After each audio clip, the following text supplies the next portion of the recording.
adventure, and even a little danger.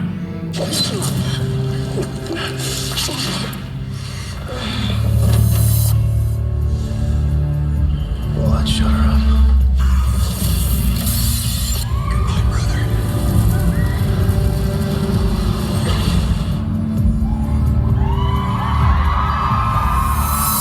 Nearly 2 centuries since I made you become a vampire, I have fought to turn you into the man who deserves the happiness that's out there right now.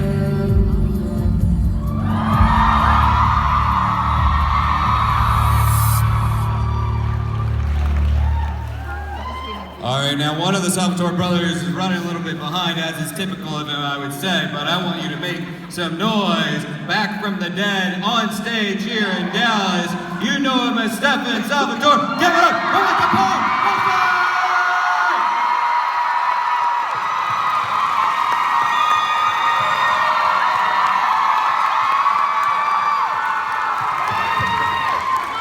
Thanks, guys. Ian is on his way. He's doing photo ops and he's just doing his last whatever and he's on his way. So you'll have to bear with just me for the first.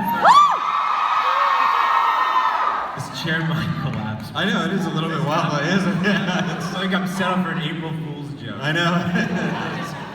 Well, we're gonna, actually this is gonna be your guys' time to ask questions, and I wanna point out, there's a microphone here and a microphone over there. So you guys can line up, get your questions ready. I would ask, obviously there's a lot of people in here, keep it to one question per person. I'm gonna be strict about that. And make it an actual question, no special requests, and I love you, Dallas.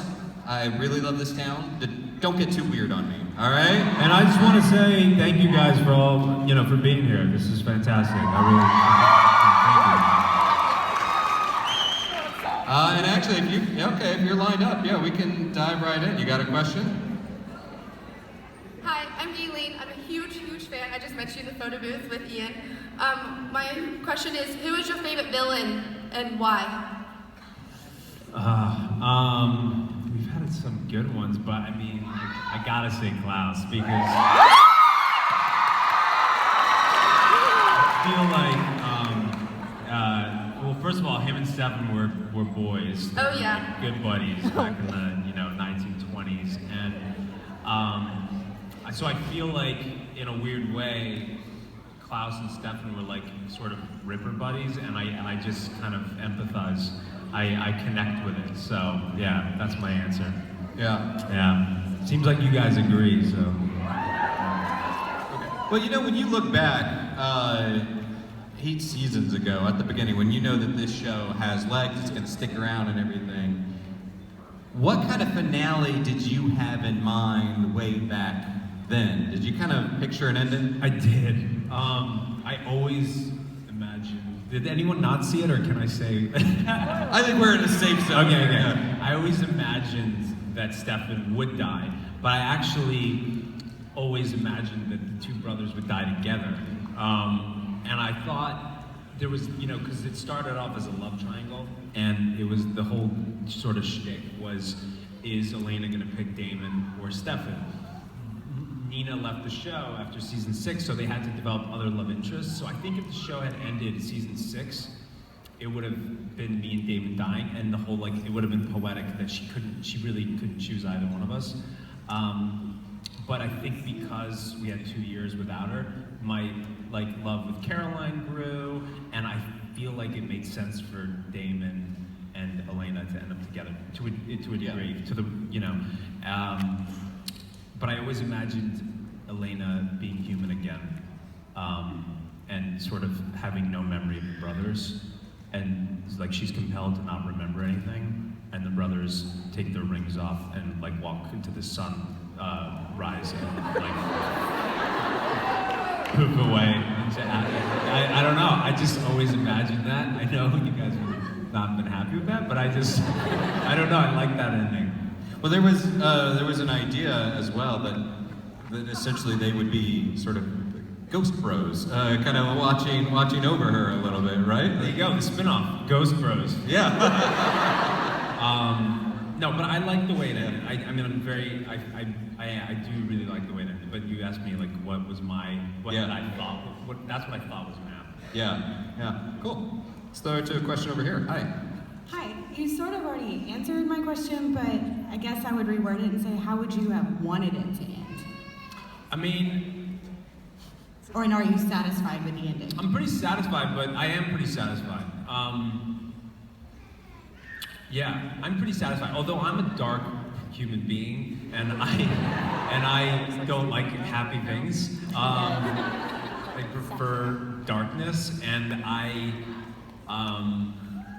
don't know. I like the idea of people like us having these really sort of volatile, violent lives, and I like the idea of us not finding peace. We don't like that. Yeah. So I feel like everyone found peace, which is great, and that's one way to go with it.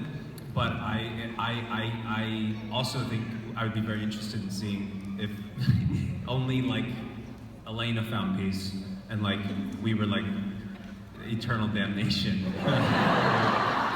That would have been great. Thank you. Yeah. I knew this was going to be a chipper, cheery panel. you're like Batman with your love of darkness.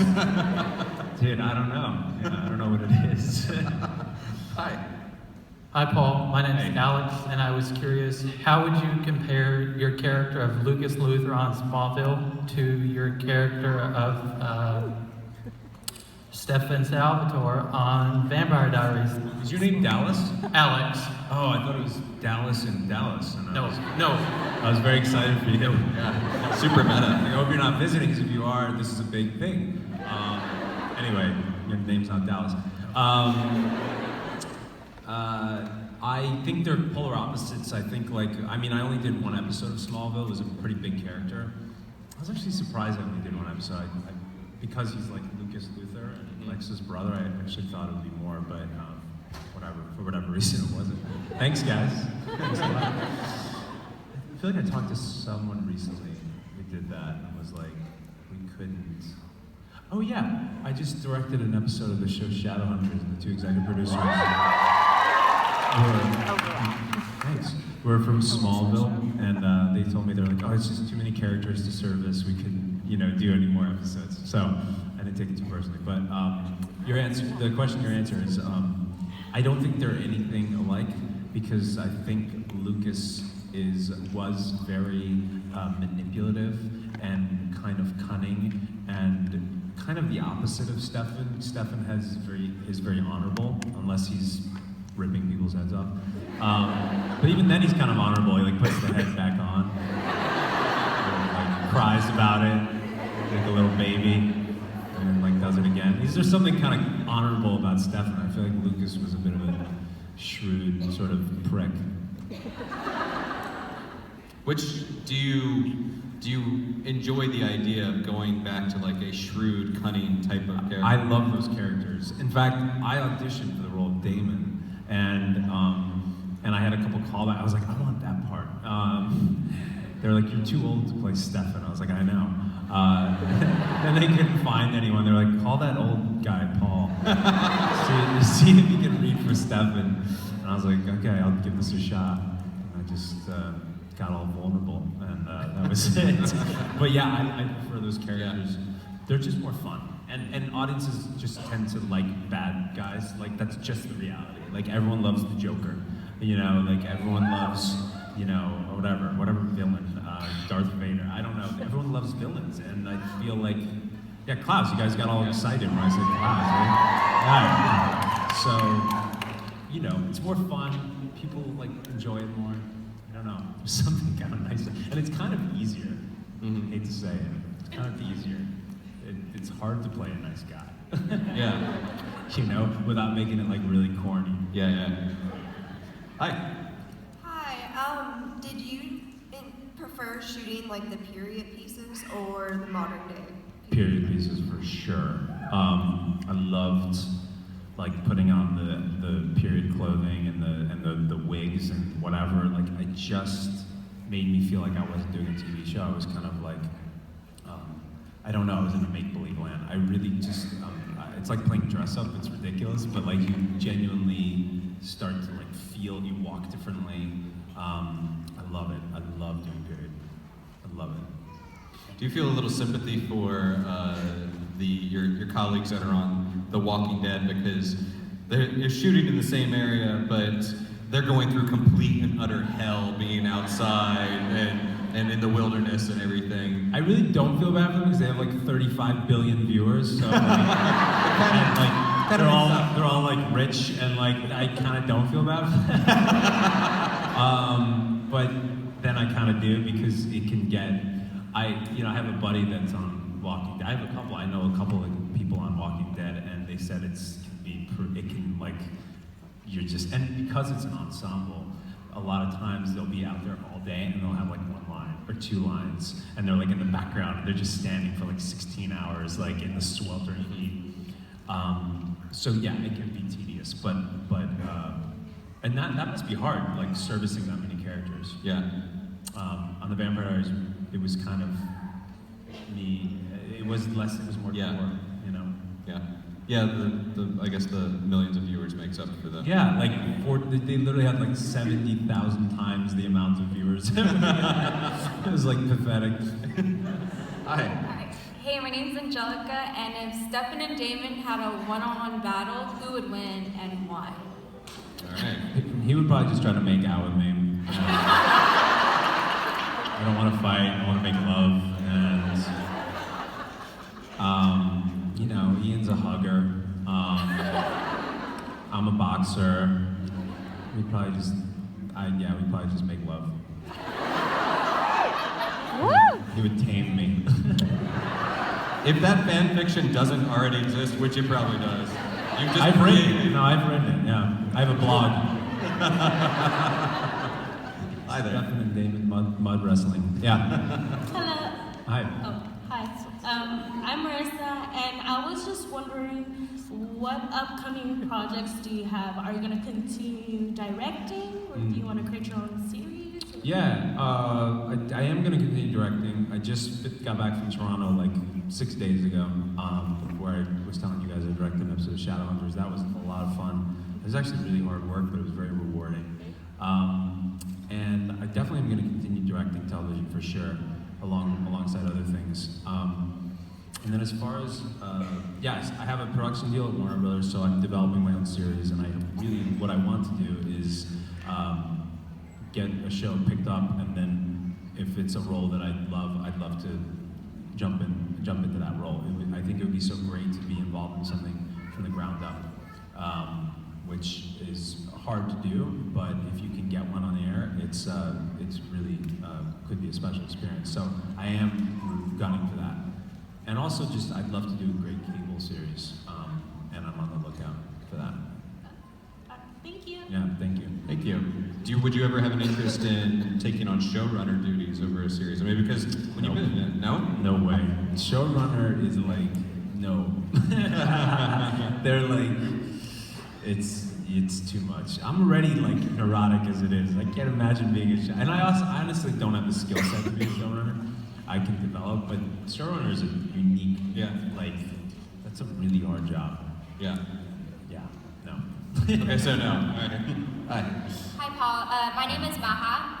My question is, if you had the ability to compel someone, what would you ask them to do? Depends on who I'm compelling. If it's Ian, I don't have to compel him. I just tell him what to do, and he listens to me for the most part. But I probably, if it's a political figure, I might have some opinions. I won't get into that, but I try to do some things.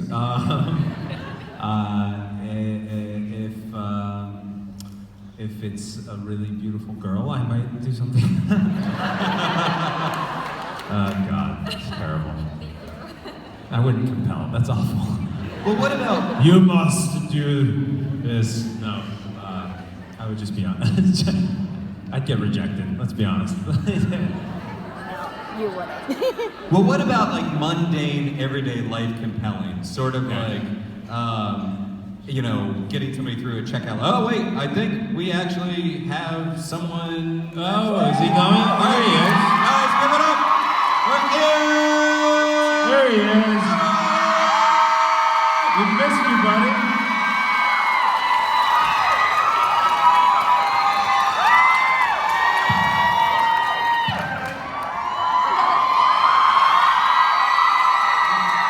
They asked me earlier if Stefan or Damon, who would win in a fight, and I said we would just end up making love. We would just, yeah. Well, we didn't make out first, and then. Wow. Sorry for about joining this. us. Yeah, sorry to leave you hanging, man. No. I like having a fun time. Hanging out with these guys. Yeah? Well, I'm gonna set this here. Don't forget it. Don't forget. Guys, if you see me squirming, it's because I was running here and I've never had to pee worse in my life. So, but I didn't want to be late. You're gonna sit like that the whole time? Yeah, the whole time. We don't have to talk about it, Paul. I guess you're gonna occasionally switch the other way too. Yeah, because it's risky a maneuver. Yeah. I'll switch it up. Well, let's continue with questions. I think we're over here. Hi. Hi, I guess my question could be for Paul or Ian, but what was your favorite scene to shoot throughout the Vampire Diaries? You first. You haven't been in. It was I know your answer. It was the stuff off screen.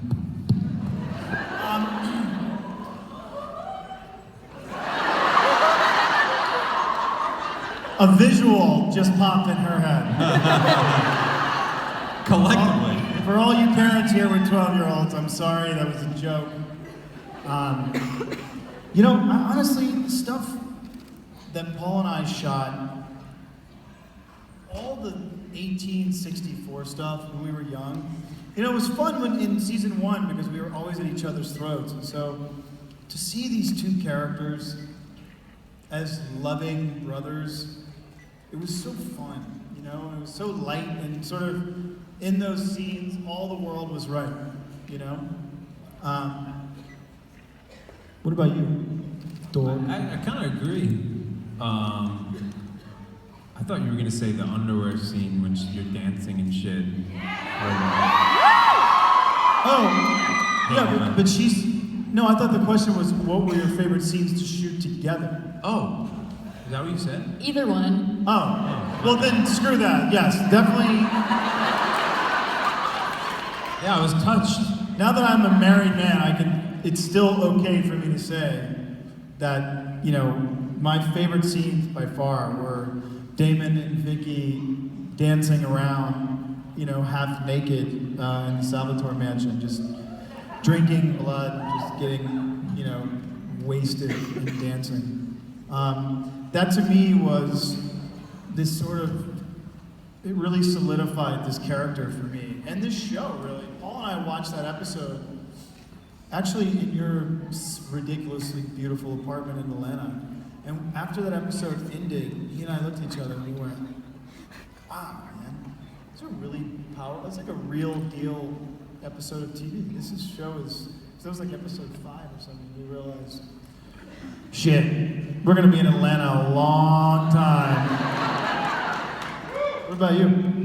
Well, for me, it's selfishly, I was playing the good guy for 2 years, and I was ready to ready to blow my brains out. I was crying every 3 episodes, Elena's holding me and I'm rocking me like a child, and I was and finally they're oh, you're gonna you have this dark past and you're kind of a screwed up guy and you rip people's heads off, and I was yes. So he literally was yes. Yeah, that was great. So I enjoyed those scenes for myself. I mean, beyond just scene, is there a moment that over these seasons that you'd like to kind of go back to and sort of recapture, or maybe it moves so fast that you never quite got a chance to process it? I don't know about recapture. Maybe do a better job in some of them. I thought I was flawless.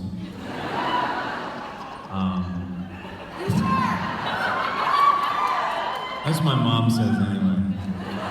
Yeah, but she also birthed you, yeah. So she has to say that. Nice. So, I don't know.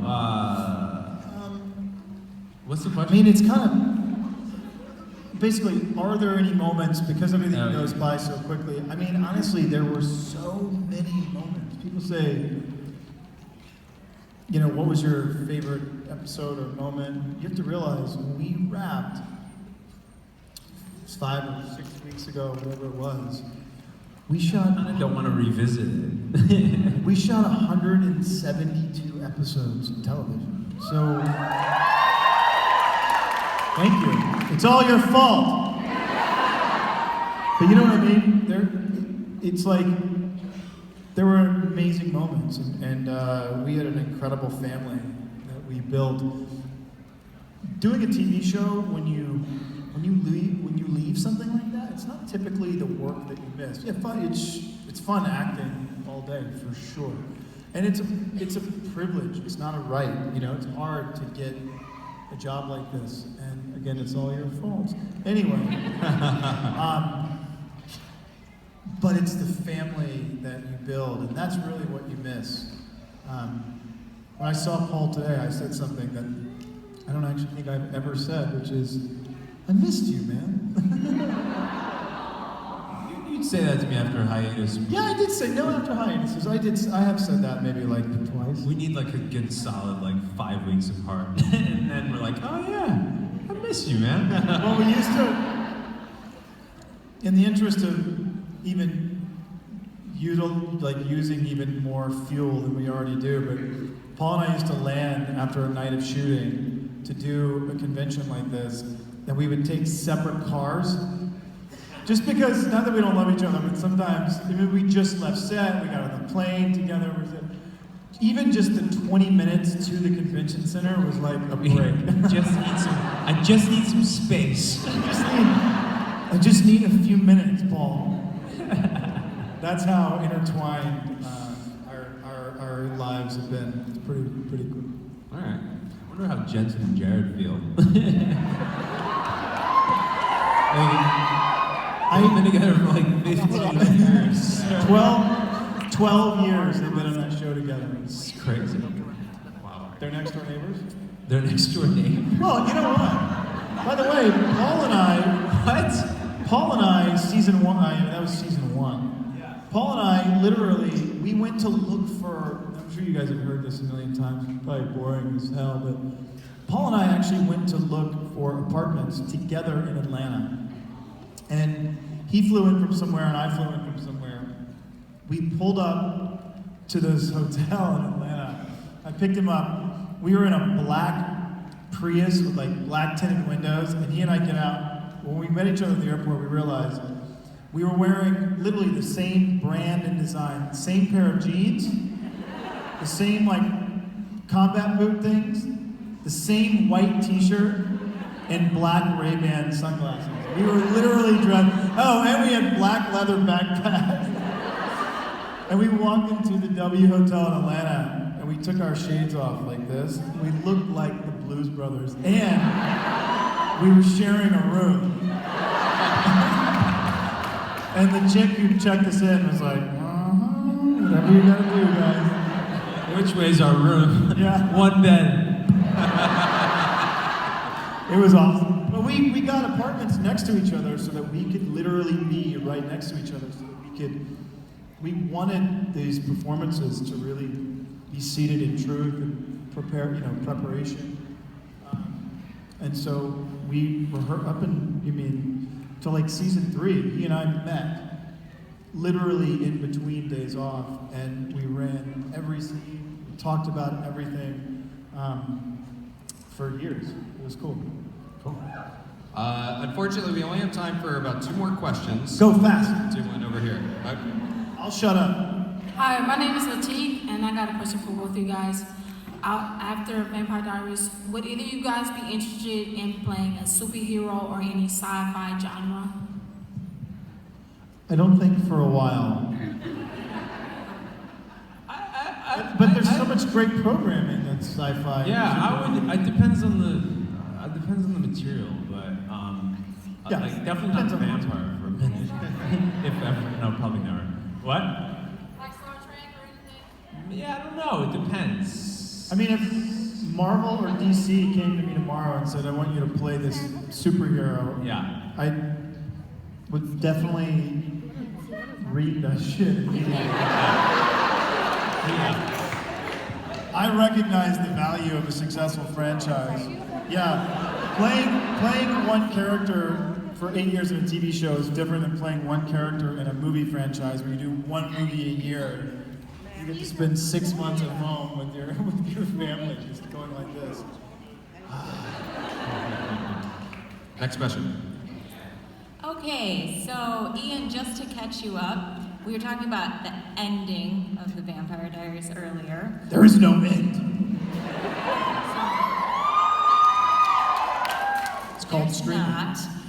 But since you brought up Jensen and Jared, they may have said something about the Vampire Diaries ending with a black 67 Chevy Impala rolling into town. What would you think about that ending? Is that what they drive? Oh, is that what they drive? Oh, wait. Who's in the Impala? Yeah, sorry, I didn't know. Because I thought, wait, hold on. I have my car on our show was a Camaro, which is a 67 Camaro, but it was blue, and I thought maybe her blues look a little darker. I don't know. So is that what they drive? Yes. So they're hunters, they kill people like us, right? Yes. So what they're saying is that they want to come and kill us? Oh. It's open to interpretation. Well, you're already dead, so. Jared just literally offered me a ride on his plane. He doesn't want to kill me. Yeah, Jared likes me, okay? Jared's big enough. You hope he likes you. No, they're sweet. I've known They're both very tall and handsome, and I like them. They're very nice guys. All right, we'll take another one over here. Hi, I'm an aspiring screenwriter, and I was wondering, did you guys ever have any input on the ideas or plots of the Vampire Diaries? I mean, the last season we were producers on the show, so, but, you know, it's like 3,000 miles away in LA is a writer's room, and we're on set shooting like 14 hours, 15 hours a day, and it was really hard to be involved in the minutia. But we would call and try to steer things, in a It's all about collaboration, right? Anything you do like this, massive collaborative spirit amongst literally a couple hundred people. And it was invariably difficult for us to be involved in that level. Honestly, Paul and I look at each other and I think we wish that we would have been. Not even slightly more involved, but tremendously more involved. But you learn, you live and you learn. And by the way, the learning curve is pretty incredible. The amount that you learn and what you take with you. And I think now he and I as producers and being able to direct stuff, sort of create our own content, it's now applied science. Now it's really usable knowledge that we use in our everyday lives. And we're super duper duper grateful for that information. Cool. And last question, please keep it short. Hi, I'm Caitlin, and I was wondering if y'all tried out for Supernatural, who do you think y'all would get? By the way, I think I did audition for Supernatural. I'm not kidding. It was like 12 years ago or something, right? When you were 5. No, but I genuinely think I read for it they didn't like me. Well, I like you, Paul. Thank you. I don't know their characters other than they're just handsome and charming. And I saw one scene. I was on a plane and I was walking back to I had the stretch and I walked up and down the aisle. And there was a young lady who was watching Supernatural on her laptop. And it was a scene with Jensen. And he was sitting on like the hood of a Camaro or something. And he rolled up his sleeves and started singing. But it was like something out of like Footloose or something. I was like, no wonder their show has been on for 12 years. They're like singing and dancing and shit. It's super entertaining. No. I also I put on one time it was on television. I turned it on. I was like, let me go see what the hell is going on here. And they did something like someone got spilled something on someone. He started screaming like a little girl or something. And I was like, this is funny. Like they're making fun of themselves, you know. And I realized that same thing. Like there's a comedic they're making fun of. It's gotten to a point where you can kind of be a satire somewhat. We never really got to and that that's place. That's awesome. We took ourselves very seriously. Well, on that note, Dallas, we are at the end of the panel, but go see these guys at their tables. Thank you guys so much. We love you, we thank you, we appreciate you. And Ian's gonna go pee. I'm gonna go pee. Paul Wesley!